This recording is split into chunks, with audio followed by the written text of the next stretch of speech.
Hey guys, just want to do a quick video here with an update on the Beringer Aerotec brake caliper install. So I got the longer brake lines today from Van Hill. Actually ordered these from Van Hill, USA. They're in Texas.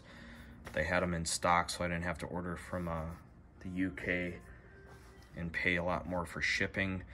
Unfortunately, brake lines were just a little bit too short.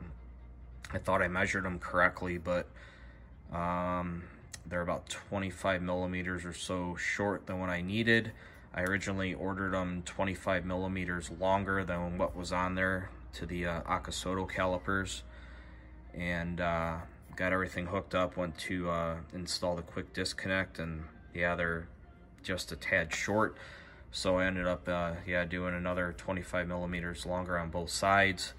So I probably won't have those until Saturday or next week. So can't do anything else with the brakes now. So I'm gonna get the work on the carbon fairings and get all that set up and get those installed.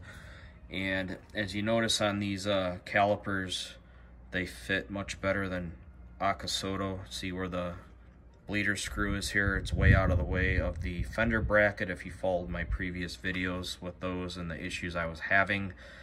So yeah, these are totally out of the way of that.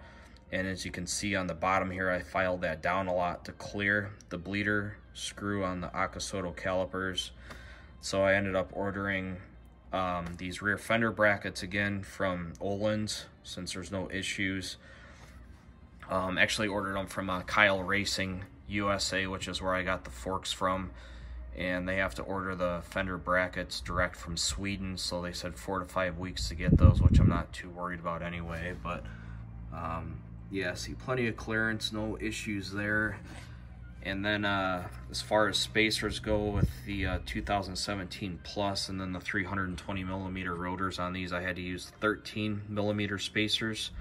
So I think it's just the way these calipers are made compared to the Aerotec on how the spacers end up working, because the Aerotec's I had the 7.5 millimeter spacers, so 13 on these, a little bit of a difference. I think I'm going to leave the carbon air ducts off on this too, because installing those with the way they install, that adds like another just over a millimeter like spacer to it, so then that throws the calipers off from being lined up on the rotors correctly. And then I need the 1.5 millimeter air gap up here on top for the rotors to clear for expansion with the heat.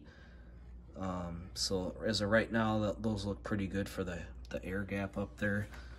I'll show you the other side. So for the banjo fittings on this, since these kind of mount in the middle of the calipers, I just went with just a straight banjo.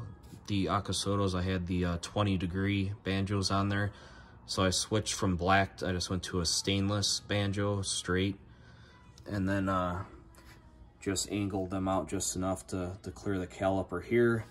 So these are all torqued down, these are all set, ready to go.